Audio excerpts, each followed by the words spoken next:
Choose Viatude fungicide and unleash best-in-class sclerotinia protection in canola and premium protection against white mold in soybeans. Viatude contains a powerful premix of Onmira Active and prothioconazole. This unique combo delivers high-performance disease control, crop safety, mix compatibility, resistance management, and advanced mobility for excellent coverage and superior plant protection. Choose Viatude fungicide for stronger, more vigorous crops.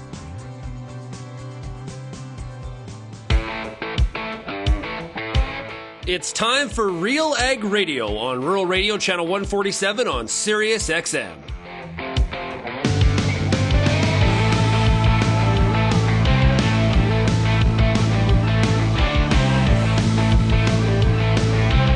RealAg Radio and RealAgriculture.com is your home for insight and analysis of the issues that are impacting your farm business. Let's get real and get connected with RealAg Radio.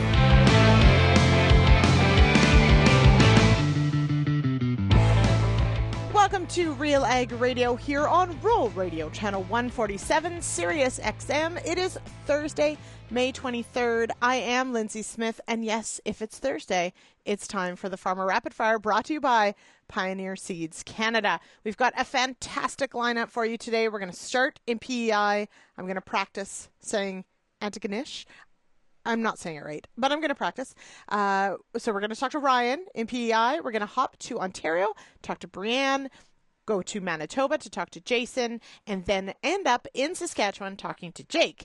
Now, of course, we've got the Pioneer Seeds Canada agronomist joining us at the end of the show, and I'm super excited to talk to Ashley Knapton. She is an Eastern Ontario person just like me, and we've got a very strange hay crop ahead of us, and we've also got a very challenging start to the corn growing season happening here in Eastern Ontario. And so when you mash those two things together, I think I've got a laundry list for Ashley. I'll be honest. It's going to be fun. Okay.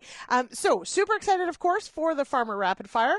As always, if you've got any feedback on today's show, you can give us a call, 855-776-6147, or find us across social media. Now, when we do the Farmer Rapid Fire, I don't warn the farmers ahead of time as to what my question of the week will be.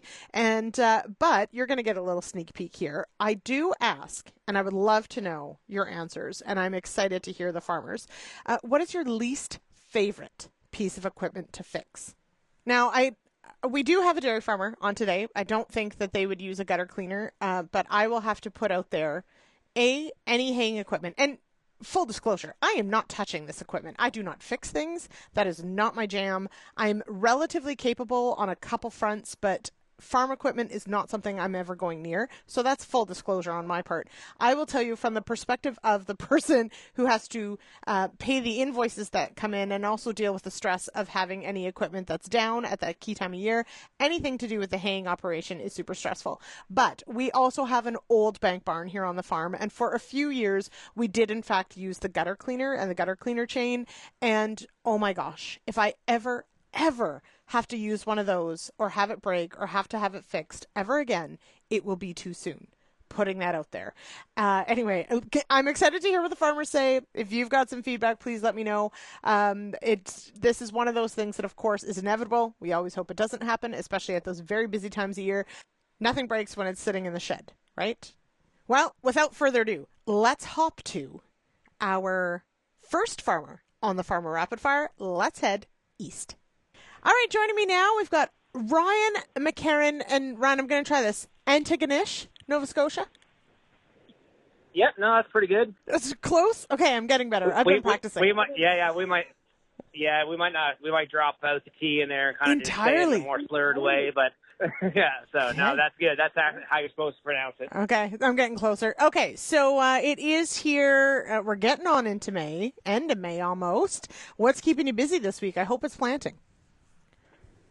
Yes. Trying to hopefully get corn planting wrapped up by Saturday, and yeah, it should be done, which is pretty good for us in our part of Nova Scotia. That's kind of, where we want to be. Yeah, no, that's great. Okay, so what's in the crop mix then for this year? What's going in the ground? Mostly barley and corn, and then just like normally our grass that we seed down. Okay. Now, where does the barley go? Is that feed? Are you going to make it into beer? What's with barley? No, barley, we use that. We feed all our steers because like we're cow-calved to finish. So everything, all the barley we grow, we keep that for ourselves to feed to our finished steers. And then the corn, it just kind of depends on the year. If we're short on feed, we'll kind of keep that in reserve. But generally, we just sell that to the local dairy farms. Yeah. So this is interesting because I think there's like a East Coast uses more barley, and then you get into Ontario to feed cows, then it's all corn, and then you head out west and it's back to sort of barley, and then Alberta, I think, switches between corn and barley depending what's available on the price in the feedlots. So if you can grow corn, do you just prefer to feed barley, or is it that barley you can grow year in, year out?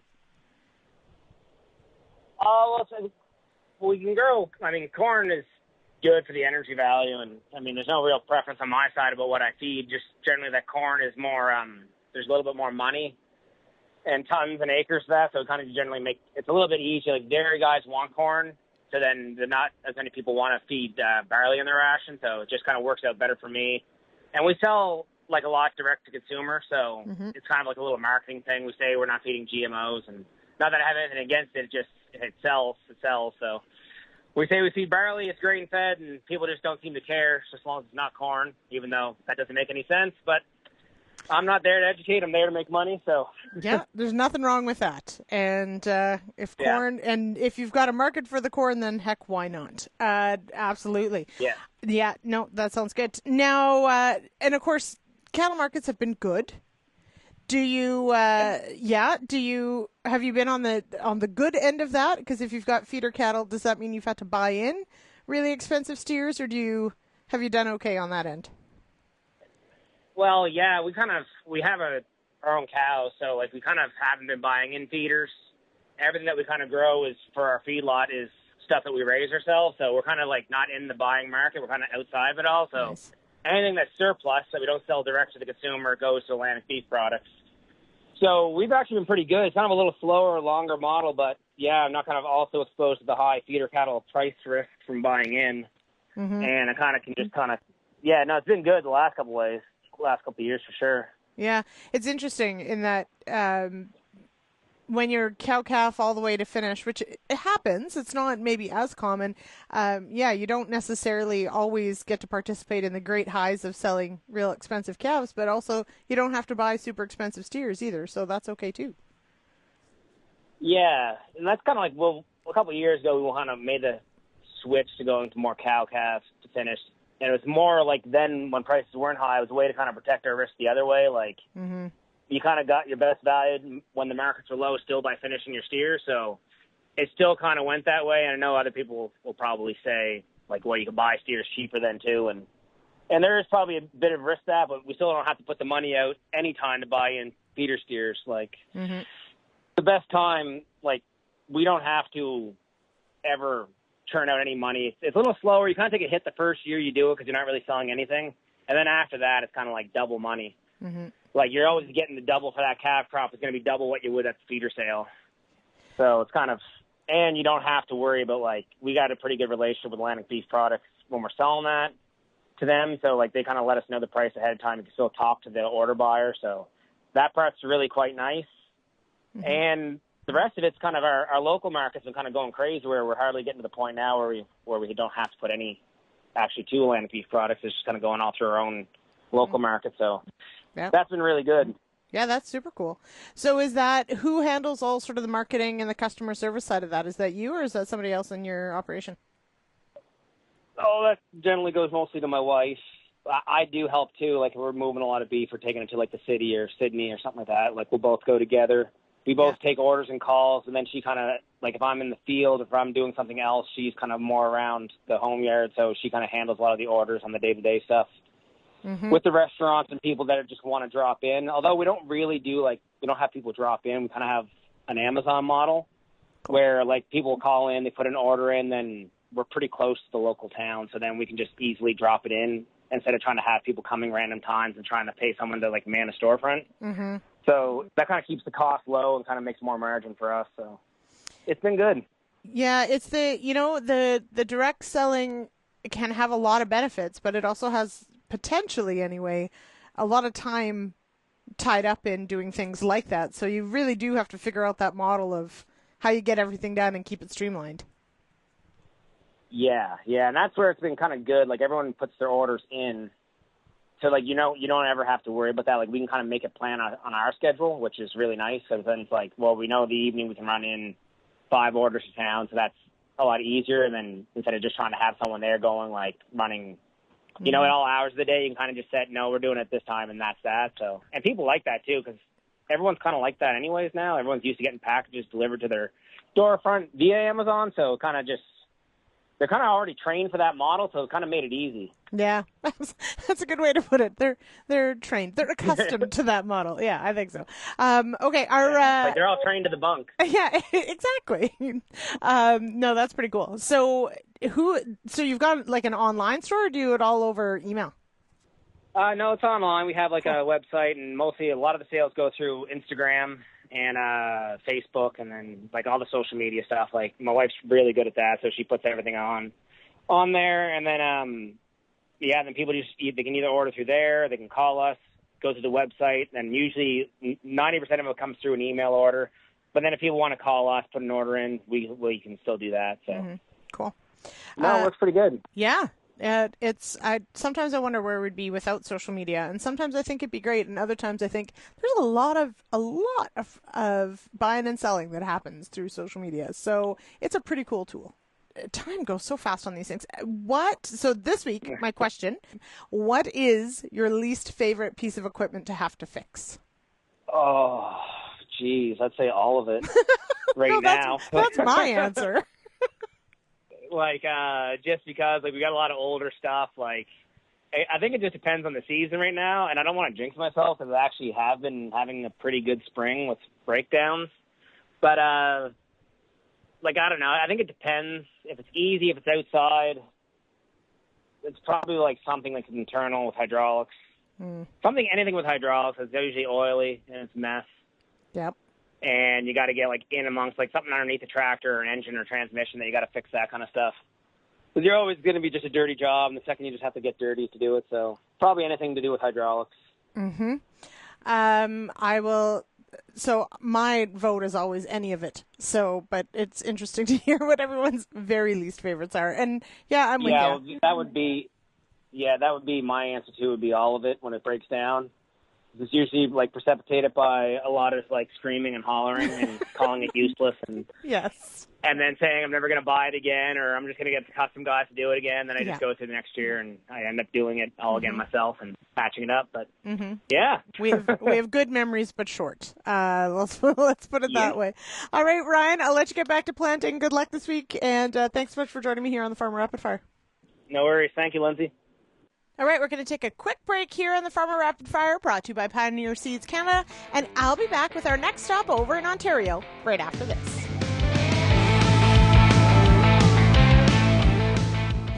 I am Lyndsey Smith. Joining me to talk about Manipulator PGR is Jamie Stringham, National Sales Manager for Belgium, Canada. Why is now a good time to choose Manipulator PGR? A product needs to provide positive return on investment for you, a producer. What's the point of even using it? Manipulator's been around in Canada now. It was first registered on wheat in 2014. Here we are at 2024. We're registered for wheat, barley, and oat. And we've seen excellent results under a variety of crop conditions. Benefits of harvestability, yield bump, lodging protection, widest window of application of any PGR in Canada. All that being said, it's a simple answer. Don't take my word for it at all. You need to try Manipulator on your farm, see how it works with your schedule, what kind of return it gives you on your investment. Talk to your retailer, split a couple of fields, measure carefully your yield difference, your harvesting ease difference, and your lodging difference. And, I know if you try it, you'll be really happy with the results. Peter Johnson at Wheat Pete, RealAgriculture.com, and what an opportunity! Oh my gosh! You think you can't grow better wheat? You are absolutely wrong. We're going to show you how to strive for those record wheat yields that they get in the UK and in New Zealand. You can grow 150 bushel wheat. I'll show you how. Catch Wheat Pete's Word every Wednesday on RealAgriculture.com or download the podcast on iTunes or Spotify.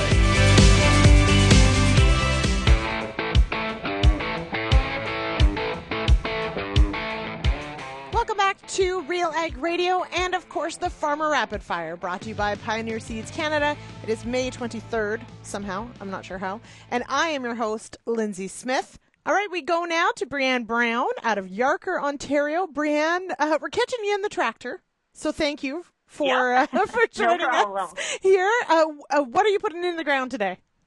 Actually, we're cutting ryegrass, so we're doing hay. Yes. Okay. Yeah.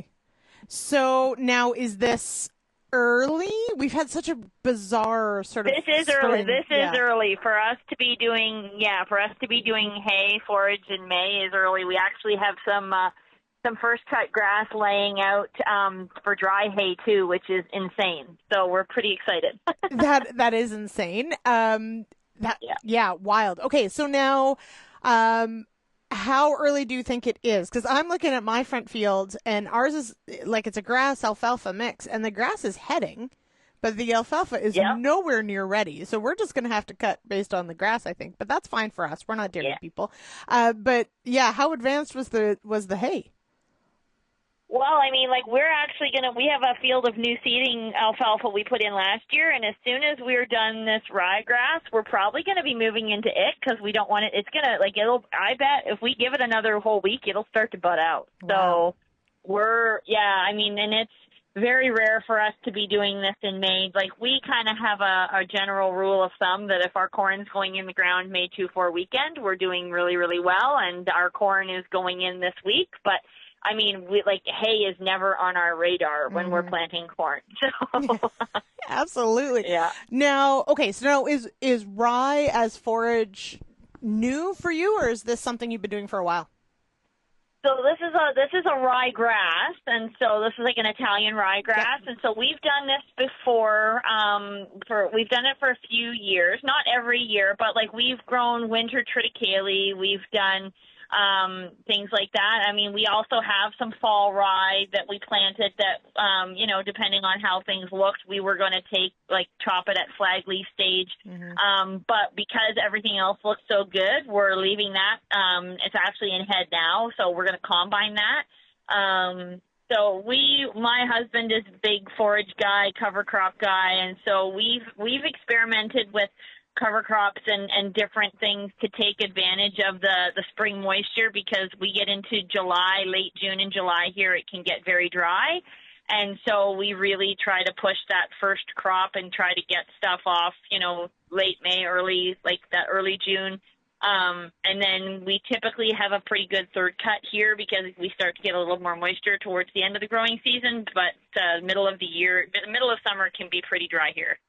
Absolutely. And that early growth and that early moisture, you're right.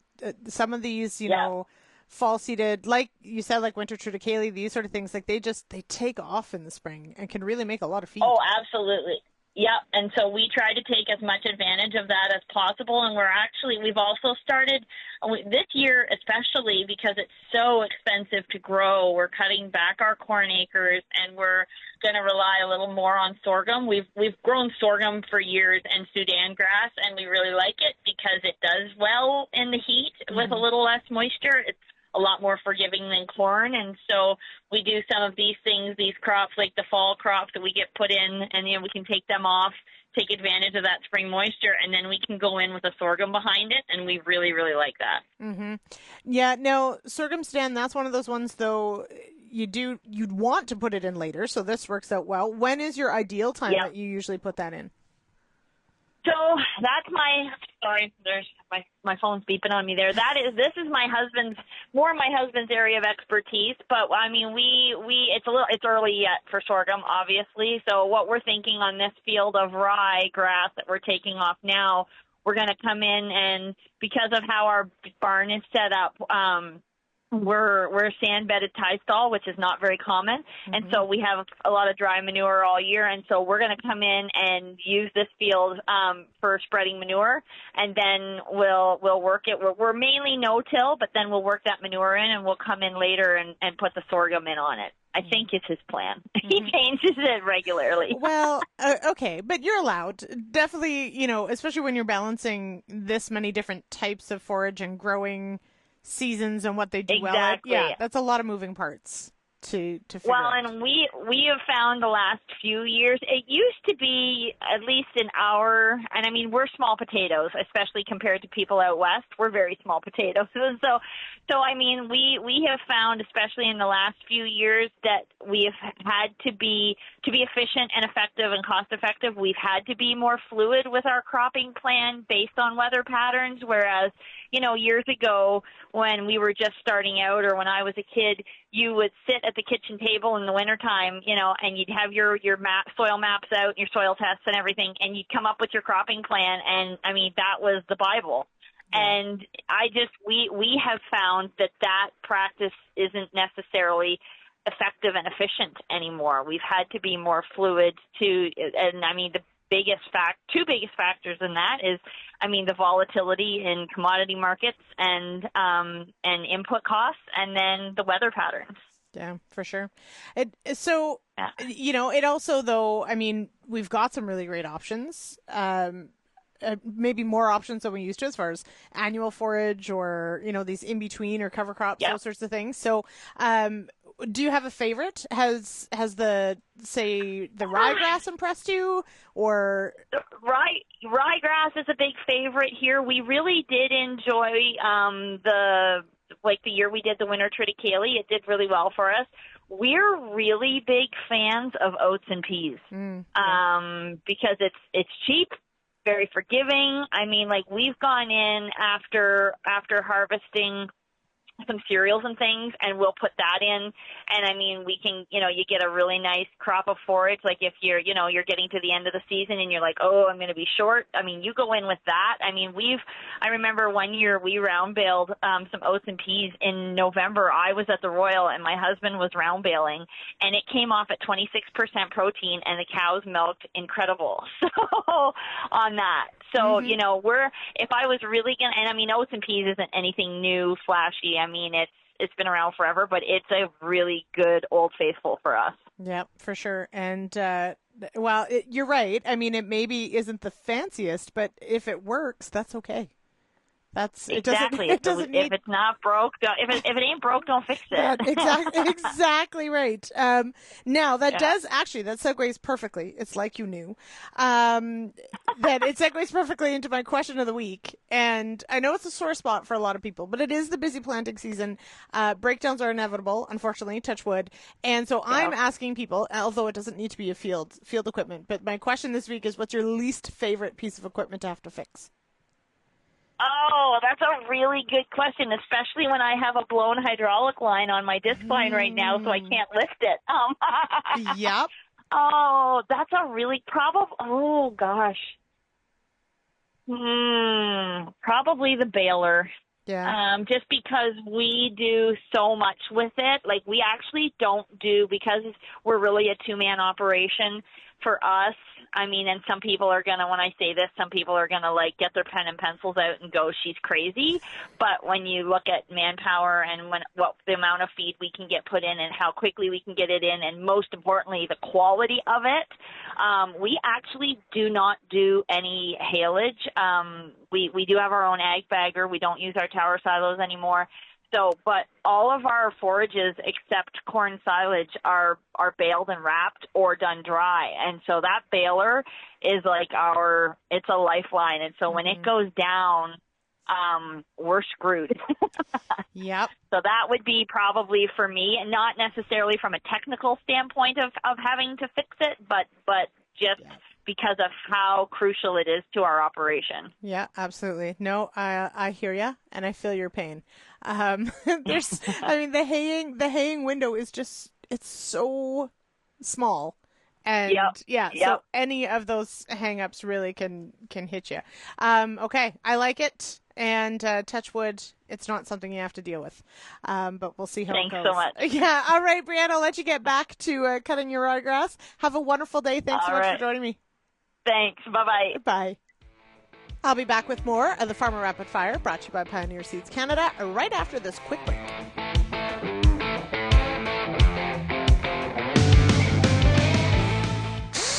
We have the financial tool you're looking for. A cash advance from Canadian Canola Growers Association is a financial tool for farmers that offers flexible short-term financing. Borrow your first $250,000 interest-free in 2024 and the rest below prime. Put your advance to work in whatever ways make sense for your operation. Apply on over 50 commodities. Call our experienced team or visit ccga.ca. Cash advances are made under the Government of Canada's Advance Payments Program.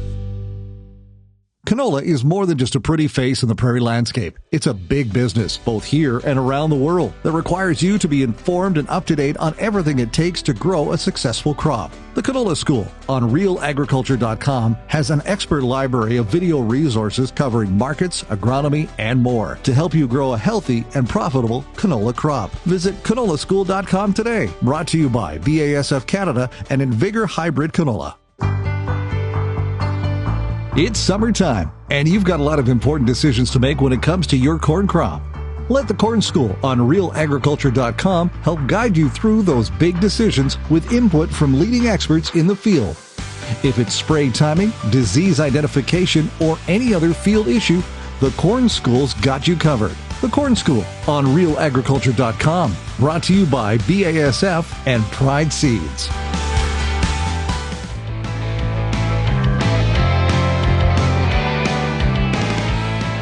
Welcome back to Real Ag Radio here on Rural Radio, Channel 147, Sirius XM. I am your host, Lyndsey Smith, and this segment is brought to you by Viatude, the new fungicide for canola and soybeans. Get best-in-class protection from two of the strongest sclerotinia and white mold actives on the market. We hop now to somewhere near Carmen, Manitoba, and it's Jason Kehler on the line. Jason, how are you? I'm fine, thanks. How are you doing? I'm doing well. What keeps you busy this week?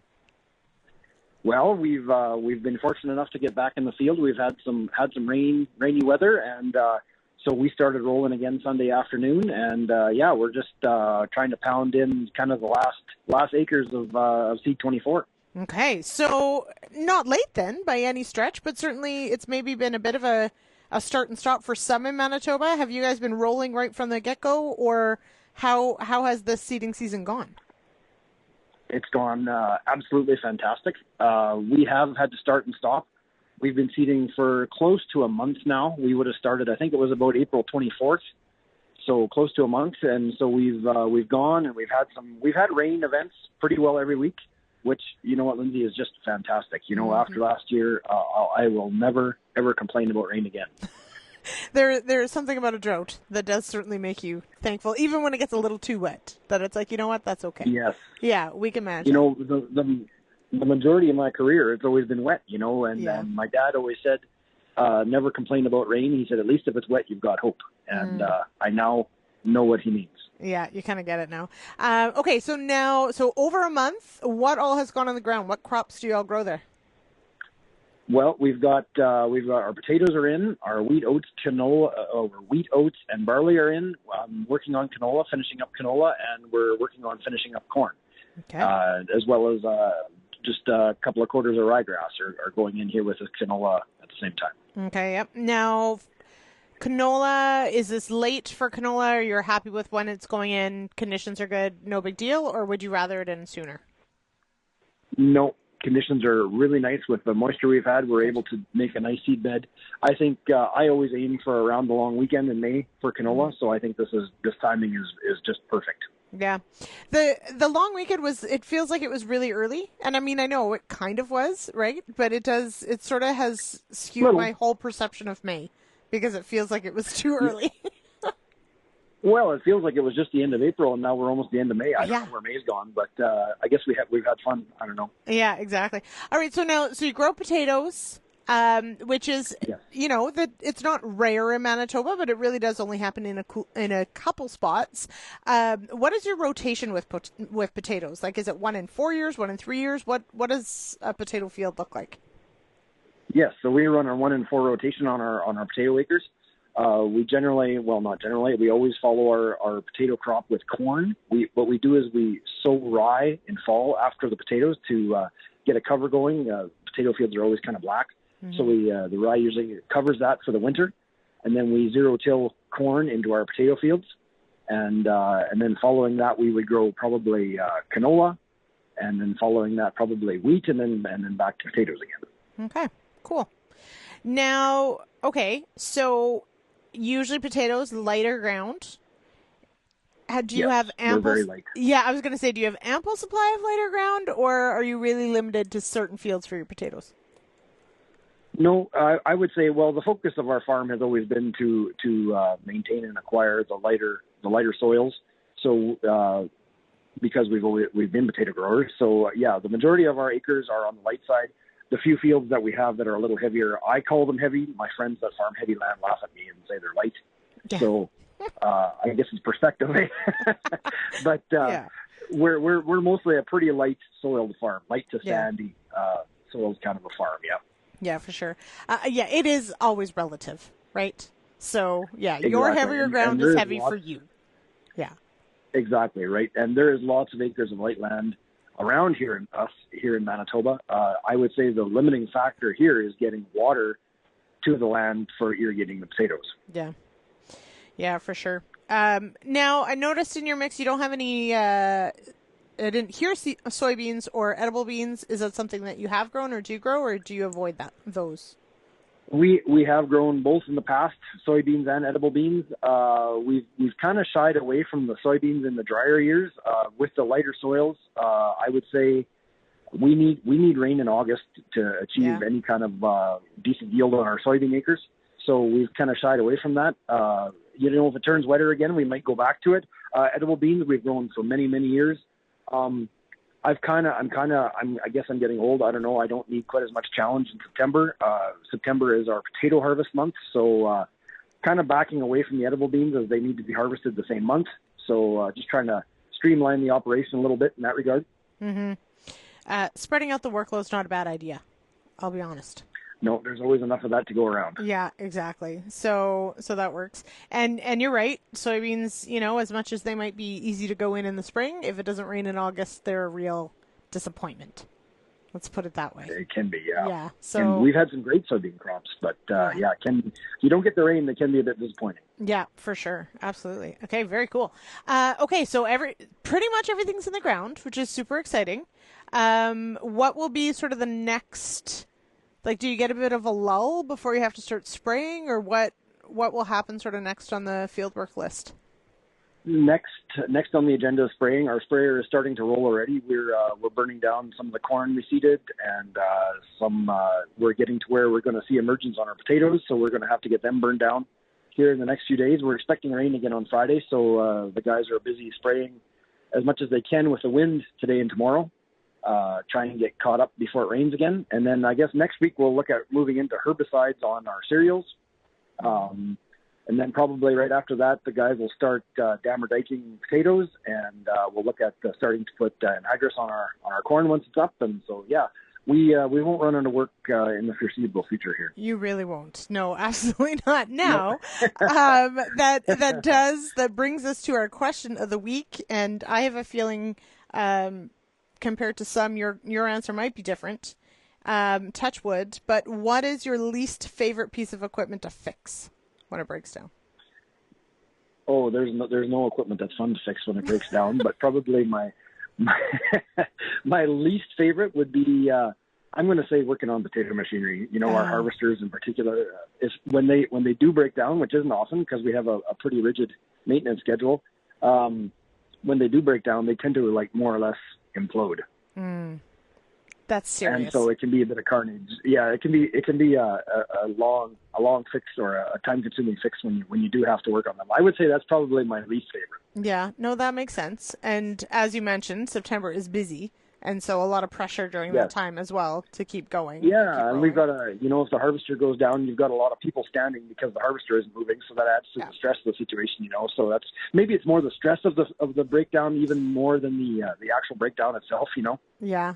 I don't know. Those potato harvesters are pretty amazing pieces of equipment. I could see where it would be very daunting to have to get it fixed and get it back rolling very fast. Fortunately, we've got some good mechanics on staff that make light work of it. It seems. Yeah, I think that's kind of a must if you're in the potato business. But as you mentioned, a rigorous schedule of upkeep and checking everything over before you hit the field. Absolutely. Yeah, that's all we do all winter is work on potato machinery. Yeah, no, that makes sense. And my love of fries and all things potato, thanks you for that, because they are amazing. Well, that's important. I always say order fries. Order fries. If you're in a restaurant, order fries. Just do it. You don't even have to eat them. Just so order you don't them. have to eat them. Yeah, just order them. But it's better if you eat them because they're delicious. All right. Okay, Jason, I'll let you get back to it. Thanks so much for taking time out of your week for us. Absolutely. Anytime, Lyndsey. Have a good one. Okay, you too. Take care. Bye-bye. Goodness, this Farmer Rapid Fire is a lot of fun, jumping from province to province. All right, and with that, of course, we're going to head to Saskatchewan next, and we're going to be talking with Jake Leguee out of Fillmore, Saskatchewan, right after this break from the Farmer Rapid Fire, brought to you by Pioneer Seeds Canada.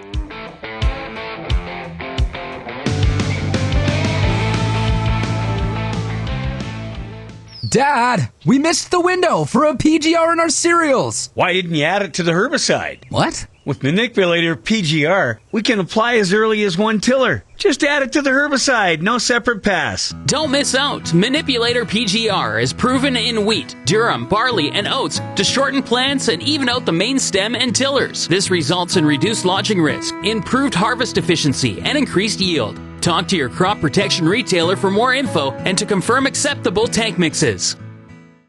CDC Endure is a new oat line from Alliance Seed.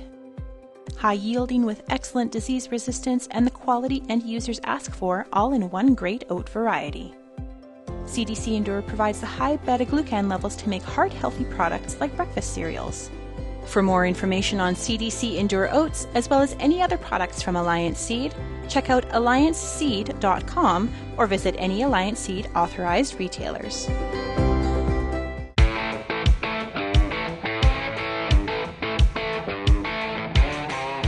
Welcome back to RealAg Radio here on this Thursday, May 23rd. It is the Farmer Rapid Fire brought to you by Pioneer Seeds Canada. All right, and we head now to near Fillmore, Saskatchewan, and we've got Jake Leguee on the line. Jake, are you in the sprayer or the tractor? I'm in the sprayer. We actually just, I would say, unofficially finished seeding last night.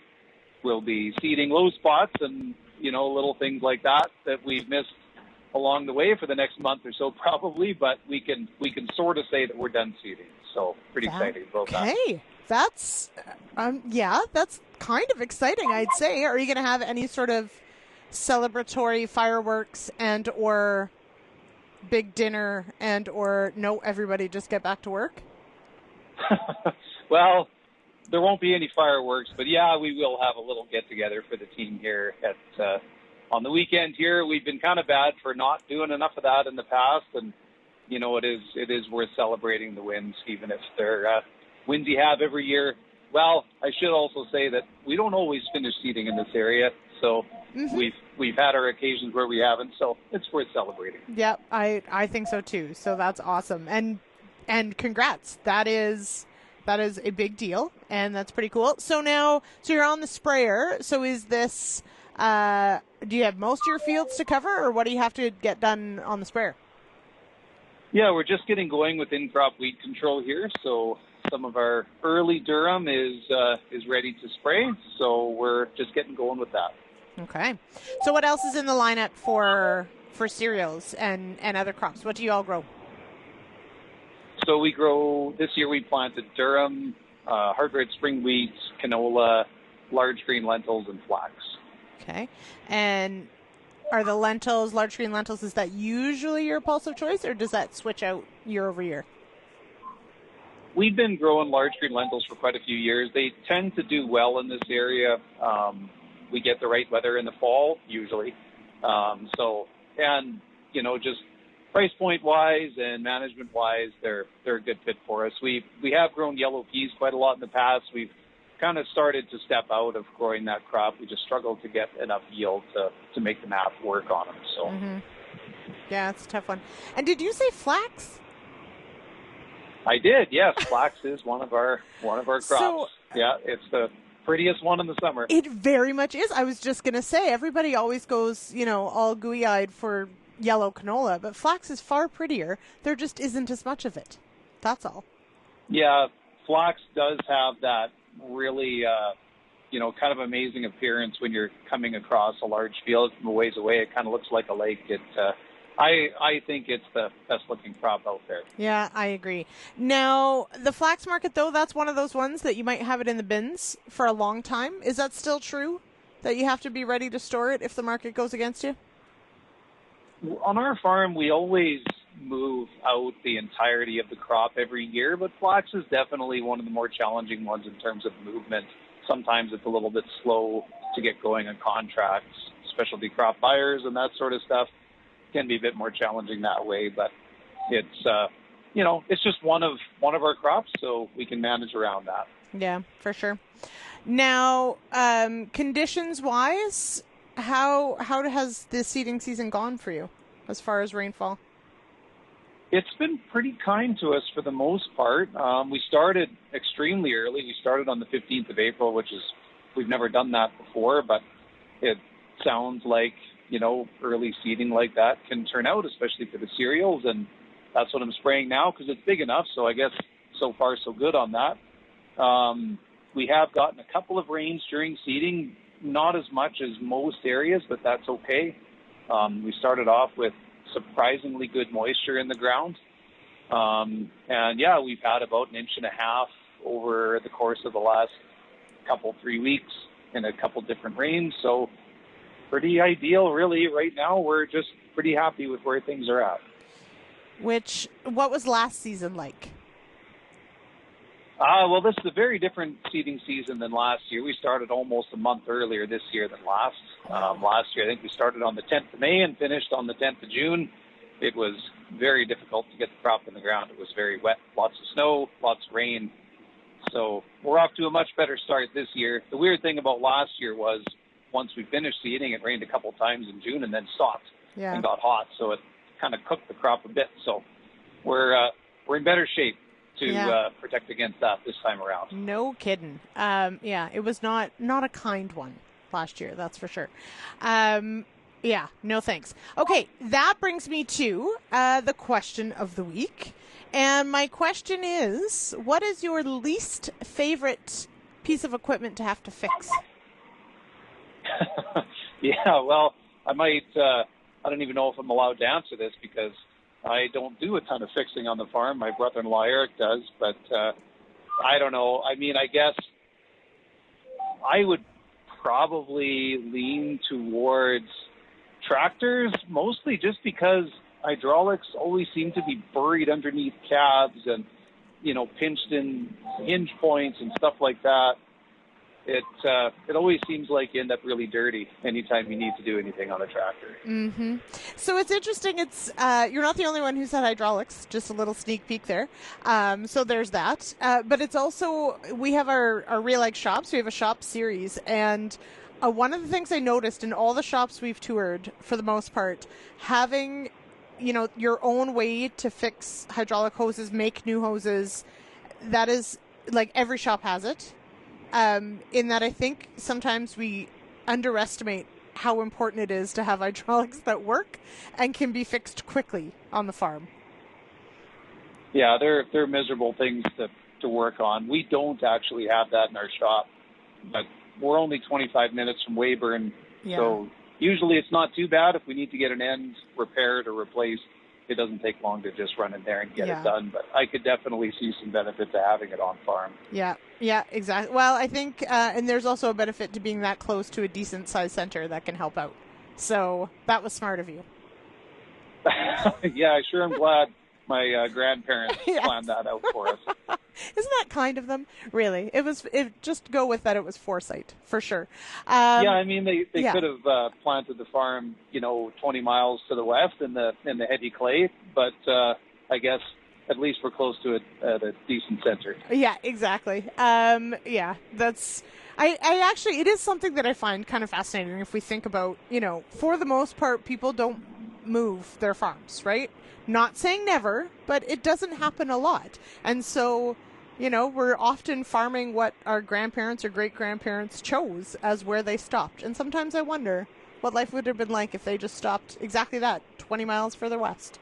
Might look a little different. Yeah, it's really interesting how that works out. And I don't know. I mean, I guess it's our home, right? We grew up in the communities around here, and as much as sometimes I think it would be nice to farm somewhere where there's actual drainage and a few other things that I dislike about our soils, we could also farm in an area a lot worse. So, I mean, you take the good with the bad, and I know there's some guys that move their farms, but for us, we're pretty settled in our communities here. So, yeah.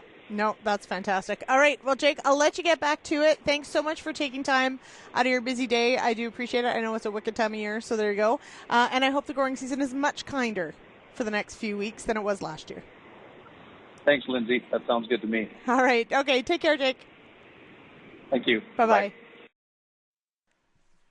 Well, that wraps it up for our farmers on this Farmer Rapid Fire. We're going to take a quick break, and I will be joined by Ashley Knapton. She's, of course, here in Eastern Ontario, just like me. I've got some questions about this forage crop and silage corn for her, of course. But let's take a quick break, and I'll be back with the Farmer Rapid Fire, brought to you by Pioneer Seeds Canada, right after this.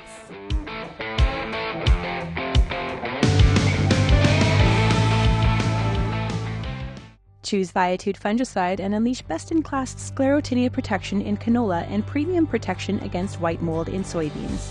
Viatude contains a powerful premix of Onmira Active and prothioconazole. This unique combo delivers high-performance disease control, crop safety, mix compatibility, resistance management, and advanced mobility for excellent coverage and superior plant protection. Choose Viatude fungicide for stronger, more vigorous crops.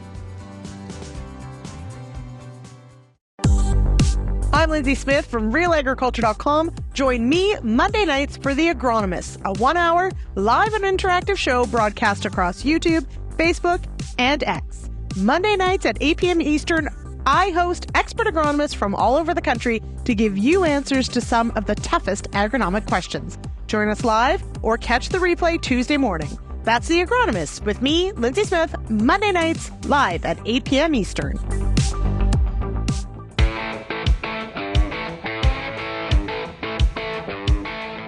Welcome back to RealAg Radio here on this Thursday, May 23rd. I'm Lyndsey Smith with Real Agriculture, and joining me now with Pioneer Seeds Canada is Ashley Knapton. She's the Dairy Strategic Accounts Manager for Pioneer Seeds Canada. Welcome here, Ashley. Hey, Lyndsey, how are you? I'm doing well. The sun is shining for now. It's been a challenging and very strange spring, and that's maybe where we'll start. Of course, with dairy, forage is of the utmost importance, that beautiful alfalfa hay that has to be made. First cut looks interesting because I have some first cut that the grass in it is heading out. And the alfalfa, great for the grass. The alfalfa is like, hey, we're also here. How are farmers handling this first cut decision? Well, such a really good point, right? Like, I actually got a couple texts earlier this weekend. The last weekend, folks were like, hey, my neighbor's cutting hay. And I was like, yeah, if it's really high grass, that's very possible because those grasses, they just march along. They don't need the same level of heat or even moisture in some cases that our alfalfa does. So we typically run into this. We typically have our grass heads a little bit earlier than our alfalfa, but I think that gap is maybe a little bit more noticeable. The other thing that's really kind of nagging in the back of my mind is that we're looking at folks who are not done all of their spring field work yet, right? And because of that challenging spring that you mentioned, so we're going to have these really tough conversations of, should you park the planter and cut your hay? Like, if you're making it for cows, for lactating cows, that might be a difficult decision that has to be made. I was doing some reading this morning. We look at a loss of about $10 a day in quality in our first cut.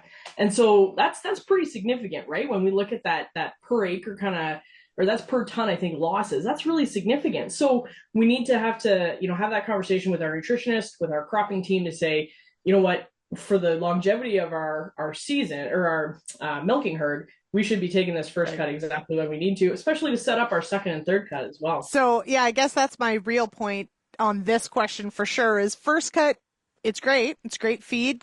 That's wonderful. But it's really about setting up that all-important second and third cut really to, get that high-octane fuel. Yeah, I mean, especially if you're pushing for fourth cut in the eastern of Ontario, right? Or some of those other, regions across where maybe fourth cut is really pushing it. You really can't miss that deadline because we just can't risk delaying it multiple times through these. And, if we get a drought heaven forbid, kind of coming up to the third cut, that could delay cutting again, right? So we really kind of want to stick to that schedule as much as we can. So I guess if, we're thinking about how do we decide when to go, the recommendation I generally make is if you're looking at your field, and I don't care what you planted it at, because that could have been last year, that could have been 4 years ago, on a per kilogram basis of feed, what is the ratio of grasses to alfalfa? If you're looking at 90% alfalfa, 10% grasses, we're going to focus our harvest timing on that alfalfa because it's going to have the largest influence on that kilogram, that ton, whatever of feed. But if you're looking at somewhat, maybe it's a little bit more run out stand, maybe you just mix higher grasses in to begin with, you're getting closer to that 60-40. Wow, we're going to have to go a lot earlier than we think based on the alfalfa because you're right, the grasses, we've actually already missed that optimum timing. The quality, we're losing it rapidly there. Mm-hmm. I won't lie, I wasn't pleased to see heads emerging. They just popped out of nowhere. I swear. Yeah. It's been a very strange spring in that way. Now, it also, as you mentioned, it's been a challenge on the corn planting side. The growers you're working with, thinking about silage, is it just as important to do an amazing job at planting with that silage corn as it is with grain corn? Listen, I'm going to be pretty honest here and say it's even more important, obviously, because we got to set our ladies up for success. We got to make that corn silage. You're right. It is just as important. I get questions on, should I do anything different in terms of fertility or putting it in certain conditions? No, we really want to grow the best possible crop, whether we're going to combine it or whether we're going to chop it all and put it into cows. There are a few things that really matter, right? We do increase our plant population a little bit because we can handle a little bit lower grain yield for overall tonnage. We want to keep that plant health. It's even almost a little bit more important because obviously plant health on the grain side, it helps with that grain fill. That's great. That's really important. But that plant health also is really important to fiber digestibility on that overall plant, whole plant corn silage. So we really want to maintain that green plant right to the end. So you're right. Just do as good of a job.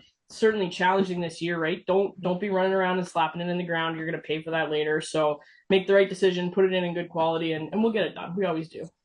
Definitely questions this week, of do you smear it in or do you wait? And I'm going to go on the side of wait, but there are deadlines to these things. Now, I guess my last question then, with silage, do we have a little bit more wiggle room on the maturity side because we don't have to dry grain? Does that give us a bit of a leeway? Yeah, you're right. I mean, we're targeting that 3/4 milk line harvest timing, right, for our silage. If we end up at half, we'll be okay. That's not the end of the world if we get frosted out at half milk lines. So if you were, it's kind of, again, it's a little bit your risk tolerance. It's a little bit what maturity you were working with already. If you were pushing your luck on your silage maturity, yeah, we are going to reel that back in, but we are only the 22nd of May. Like we're only just starting to have these conversations about hybrid maturity. If you had a really well adapted hybrid, I'm probably comfortable with it for your silage for another week before we need to start thinking about switching too much. We're going to be all right. Okay. You heard it here, folks. We're going to be all right. Don't put my phone number on the screen. I'm kidding. I will not. Okay. All right. Ashley Knapton, thank you so much for joining me. Thanks, Lyndsey. And with that, we wrap up another edition of the Farmer Rapid Fire, brought to you by Pioneer Seeds Canada. As always, we'd love feedback on today's show. You can call us on that feedback line, 855-776-6147. You can zip me an email, lsmith@realagriculture.com, or of course, find us across social media platforms. Send us a DM. Use the hashtag RealAg Radio. We can find your post easily and respond. And for everybody who is working so diligently to get this crop in the ground, be safe. Cheers to you. We will talk to you tomorrow on the Issues panel right here on RealAg Radio on Rural Radio, Channel 147.